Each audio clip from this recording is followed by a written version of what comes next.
कि mid cap की जो ये रैली चल रही है इसको कैसे एड्रेस किया जाए और अप्रोच क्या होना चाहिए आपको मार्केट को लेकर के। हमने ये भी प्रॉमिस किया था कि हम थोड़ा सा बात करेंगे स्टॉक पिक क्या होते हैं और साथ ही जियो फाइनेंशियल्स में क्या हो रहा है। तो देखिए जियो फाइनेंशियल्स में जब वो लिस्ट हुआ तो उसके बाद से उसमें लगातार लोअर सर्किट्स लगे। और क्यों हो रहा था ऐसा? क्योंकि जो इंडेक्स फंड थे उनको बेचना था, तो उसकी वजह से वो बार बार सेलिंग प्रेशर की वजह से बिक रहा था।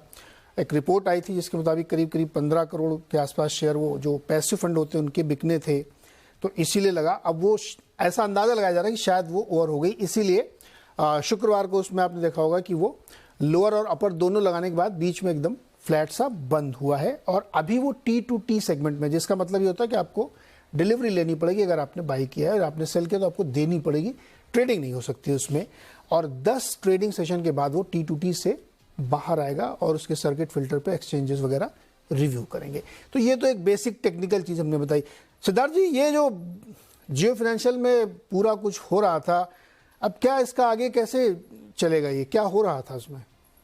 देखिए नीरज जी, जो हम अभी डिस्कस कर रहे थे ना, ये एक पर्टिकुलर एग्जांपल अगर आप देखें तो पूरा इसी सिचुएशन को लेकर है।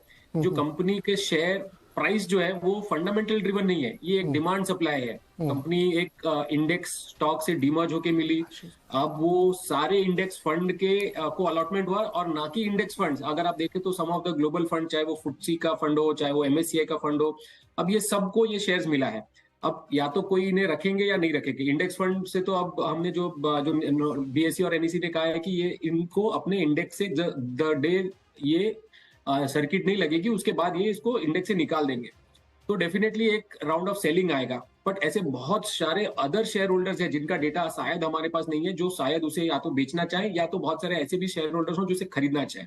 अगर इसकी कोर बिजनेस की बात करें तो बल्क ऑफ द जो वैल्यूएशन है आज उसके जो ट्रेजरी शेयर्स है, जो रिलायंस इंडस्ट्रीज में जो 6% से ज्यादा स्टेक वो होल्ड करते हैं, उससे मिलता है।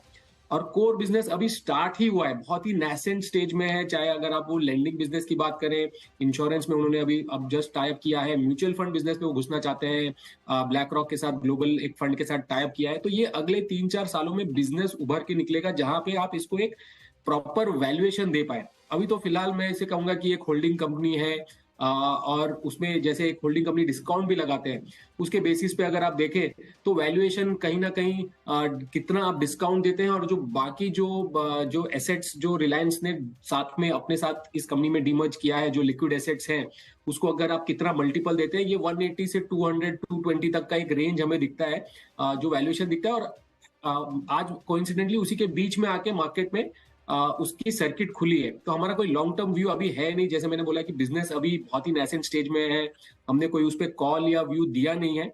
बट ये मोटा मोटी जो व्यू बैठ रहा है रिलायंस जियो फाइनेंशियल पे, वो ये बैठता है।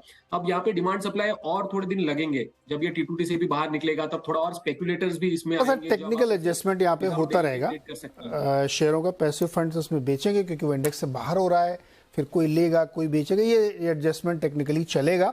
और इसीलिए आप देख रहे होंगे पिछले 3-4 दिनों से